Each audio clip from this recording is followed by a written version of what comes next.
Sungguh menakutkan, takut. Kali kulakukan salto, 108.000 li terlampaui. Cara kalian itu tidak benar. Siapa kau? Rupanya kau punya nyali pisau untuk menantang diriku. Kalau begitu baiklah, sekarang mari kita bertarung. Siluman! Halo Sobat Santuy, gimana nih kabarnya? Masih santuykah hari ini? Jangan lupa ngopi ya sob, biar nggak panik. Oke sob? Nah kali ini Mimin akan menemani kegabutan kalian nih dengan melanjutkan video review film yang berjudul Kerasakti Part 8. Untuk part lainnya, linknya ada di deskripsi ya sob.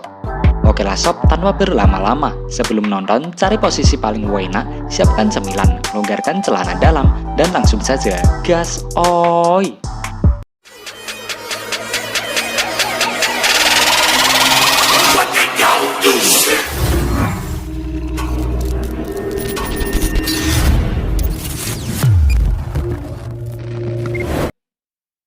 Di episode sebelumnya, Sun Gokong telah mengangkat dirinya sendiri sebagai Kaisar Langit.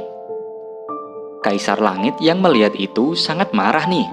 Sun Gokong pun mengatakan bahwa dia mempersilahkan siapa saja yang ingin menangkapnya.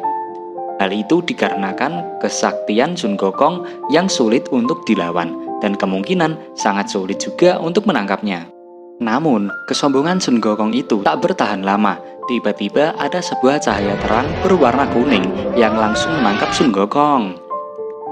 Nah, kemudian Sun Gokong yang ditangkap oleh cahaya terang tersebut, ia dibawa ke hadapan seseorang yang bernama Buddha Julai.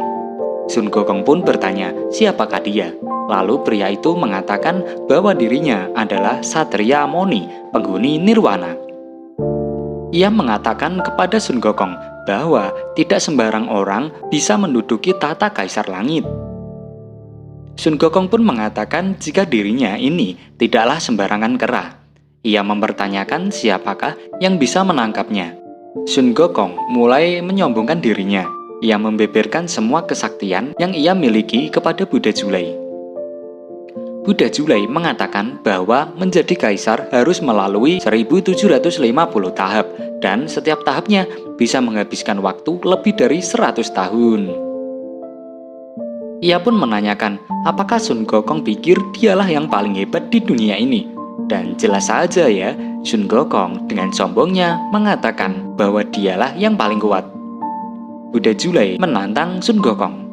Jika ia bisa keluar dari genggaman tangannya, maka ia relakan tahta yang dimilikinya jatuh kepada Sun Gokong. Dengan sombongnya, Sun Gokong pun meladeni tantangan dari Buddha Julai. Buddha Julai mengatakan jika Sun Gokong kalah, maka ia akan dihukum. Lagi-lagi, dengan angkuhnya, Sun Gokong mengatakan bahwa hal itu tidak mungkin karena dirinya adalah yang paling sakti. Namun nyatanya nih, Sun Gokong kewalahan menghadapi Buddha Julai. Bahkan dengan sentilan satu jari saja, ia terlempar ke bumi. Dan pada akhirnya, dengan telapak Buddha Julai yang dijatuhkan dari langit, membuat Sun Gokong tak berdaya. Dan sekarang ini, Sun Gokong pun dihukum dan dikurung di bawah Gunung Lima Jari. Jika masa hukuman Sun Gokong sudah habis dijalaninya, maka akan ada seseorang yang bisa menolong Sun Gokong. Sun Gokong pun meminta ampunan dan mengakui kesalahannya. Namun apa daya, itu semua sudah terjadi. Penyesalan tinggallah penyesalan. Namun nyatanya, hati Sun Gokong masih begitu sombong. Dia berpikir, jika dia berhasil keluar dari sana, maka dia akan menghabisi semua orang yang telah membuatnya menderita. Padahal di sini Sun Gokong diberi kemurahan hati oleh Buddha Julai. Buddha Julai mengutus Dewa Bumi untuk menyuburkan tanaman di sekitar Sun Gokong agar dia bisa dengan mudah mencari makanan. Namun nyatanya Sun Gokong tidak mengerti akan hal itu. Tujuan dari Buddha Julai sendiri ingin Sun Gokong mengakui dan menyadari perbuatannya yang sangat merugikan semua orang. Dan dengan hukuman itu, lambat laun Sun Gokong mulai menyadari kesalahan-kesalahan yang ia buat. Scene lalu berpindah pada Pangeran Tianfeng yang sebelumnya sudah dihukum oleh Kaisar Langit, yaitu menjalani 1000 kali reinkarnasi, dan dia harus menderita karena cinta berulang-ulang kali. Pangeran Tianfeng sudah menjalani penderitaan karena cinta. Di kehidupannya yang ke-502, kisah cintanya semakin tragis. Bahkan kisah Pangeran Tianfeng dalam kehidupannya ini sangat melegenda. Sampai-sampai kisah cintanya itu dituliskan dalam sebuah naskah opera yang digemari sampai sekarang. Dalam kehidupannya sekarang ini terlihat Pangeran Tianfeng dicintai oleh seorang tuan putri. Nampaknya tuan putri tersebut sangat terkejut melihat pangeran yang dicintainya sudah meninggal. Melihat tuan putri itu menangis, batu nisan itu pun ikut menangis juga. Sampai-sampai batu nisan itu kemudian meledak. Lalu muncullah Pangeran Tianfeng di sana. Arwahnya berubah menjadi seekor kupu-kupu. Tiba-tiba, Pangeran Tianfeng yang mengelilingi tuan putri tersebut menjadikan tuan putri itu kupu-kupu juga. Lalu mereka berdua terbang ke atas langit sampai-sampai memunculkan sebuah pelangi yang indah. Lalu tibalah mereka berdua di istana akhirat. Mereka pun harus dipisahkan kembali untuk kesekian kalinya. Pangeran Tianfeng sudah sangat muak dengan skenario yang ditetapkan oleh aturan langit yang mengharuskan dirinya tersiksa karena cinta. Karena telah muak akan penderitaan itu, Pangeran Tianfeng berlutut di hadapan Raja Akhirat. Ia mengatakan bahwa dirinya tidak mau jatuh cinta lagi karena hal itu sangat menderita. Ia pun meminta tolong kepada Raja Akhirat untuk menolongnya. Namun Raja Akhirat mengatakan bahwa langitlah yang telah memutuskan. Raja Akhirat tidak bisa berbuat apa-apa. Lalu hakim pun membacakan kehidupan selanjutnya yang akan dialami oleh Pangeran Tianfeng. Pangeran Tianfeng pun dihadapkan ke Nenek Ningpo untuk meminum tehnya, agar ia lupa akan kisah-kisah pada masa lalunya yang telah terjadi di kehidupan sebelumnya. Namun Pangeran Tianfeng menolak meminum teh itu karena ia tidak mau menderita karena cinta lagi. Ia pun melawan pengawal akhirat. Namun apa daya, ia tidak bisa menghadapinya. Pangeran Tianfeng dipaksa untuk meminum teh Nenek Ningpo lagi.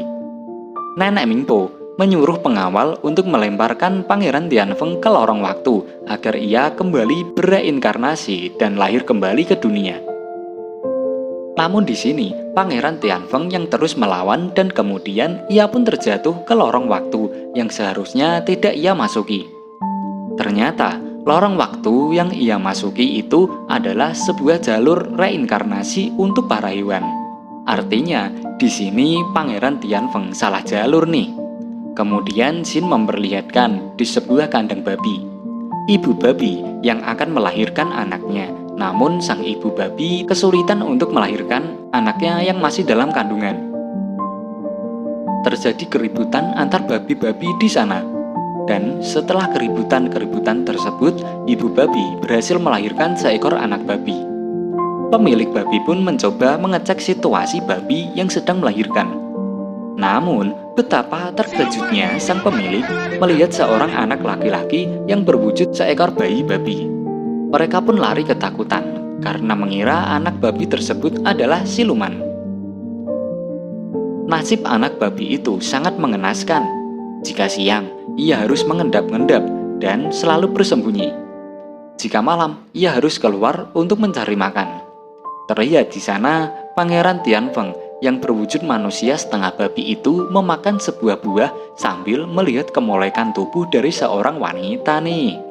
Karena tak tahan melihat wanita tersebut, akhirnya Pangeran Tianfeng pun muncul dari persembunyiannya, lalu mendekati wanita tersebut. Pada akhirnya, ia pun diserang oleh warga di sana. Dan setelah diserang habis-habisan, kini ia pun menunjukkan wujud aslinya. Ia pun dinamakan sebagai Cut Pat Kai. Para warga pun ketakutan dan mereka lalu menangkap Cut Pat Kai karena mengira ia adalah siluman. Para warga pun ingin membunuhnya. Di tengah malam, Cut Pat Kai diseret dan kemudian diikat di sebuah kayu. Nampaknya para warga ingin membakar Cut Pat Kai. Mereka mengira jika dengan membakar Cut Pat Kai, maka mereka semua akan selamat dari malapetaka. Obor pun dilemparkan ke sebuah kayu yang mengelilingi Cut Pat Kai. Kini, Cut Pat Kai akan terbakar hidup-hidup di sana. Hidupnya kini sangat menderita dan ia pun pasrah akan keadaannya. Tak berselang lama, ada sebuah sinar di atas langit dan kemudian muncul Dewi Kuan Yin dari sana. Para warga pun bersujud di hadapan Dewi Kuan Yin. Dewi Kuan Yin kemudian membasahi api yang membakar Cut Pat Kai. Para warga meminta ampunan karena telah bertindak seenaknya dan membakar Cut Pat Kai yang tidak bersalah. Setelah api padam, Dewi Kuan Yin melepaskan ikatan Cut Pat Kai. Dewi Kuan Yin memberitahukan kepada Cut Pat Kai bahwa dia sebelumnya adalah seorang pangeran yang bernama Tian Feng. Wujudnya menjadi seperti itu karena sebelumnya ia salah memasuki lorong waktu. Kemudian Dewi Kuan Yin mengembalikan ingatan dari Cut Pat Kai.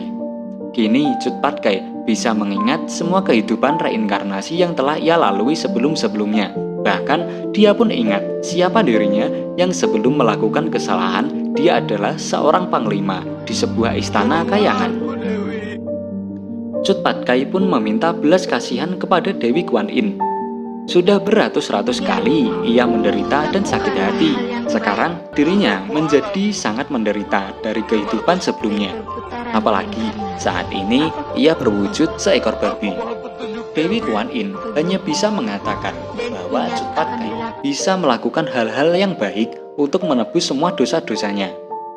Dewi Kuan Yin juga mengatakan bahwa dirinya disuruh Buddha Julai untuk mencarikan seorang biksu yang akan pergi ke barat untuk menyelamatkan umat manusia.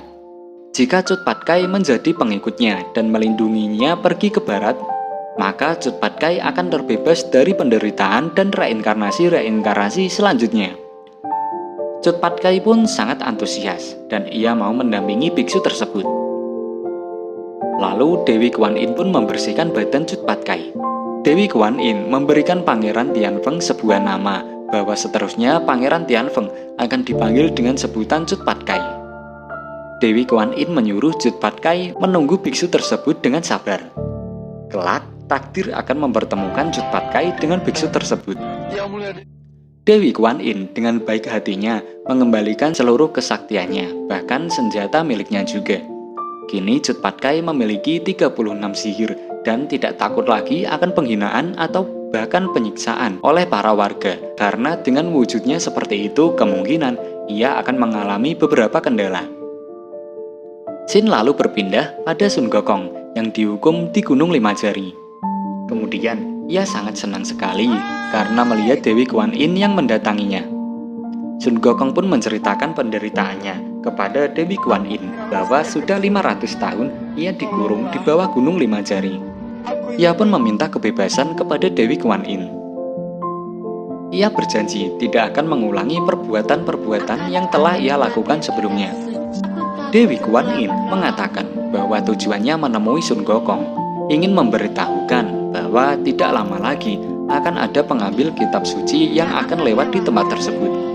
Jika Sun Gokong mau menjadi pengikutnya dan melindunginya, Sun Gokong akan terbebas dari segala bentuk penderitaan. Dan dengan sangat antusiasnya, Sun Gokong pun menerima tawaran dari Dewi Kuan Yin. Dewi Kuan Yin pun merestui bahwa Sun Gokong sekarang menjadi pengikutnya. Ia pun membersihkan tubuh dari Sun Gokong dari tumbuhan-tumbuhan yang menyelimuti wajahnya. Dewi Kuan Yin kemudian berkeliling ke kota demi kota untuk mencari keberadaan biksu yang akan menyelamatkan semua umat manusia, termasuk menyelamatkan dan mengakhiri penderitaan Sun Gokong dan juga Cut Pat Kai. Nah, apakah Dewi Kuan Yin bisa menemukan biksu yang ia cari? Dan apakah biksu tersebut akan secepatnya ditemukan? Lalu bagaimana nasib Cut Pat Kai dan juga Sun Gokong selanjutnya? Nah, nantikan kelanjutan filmnya ya sob. Sekian dulu video kali ini dan sampai jumpa di video selanjutnya. Bye-bye.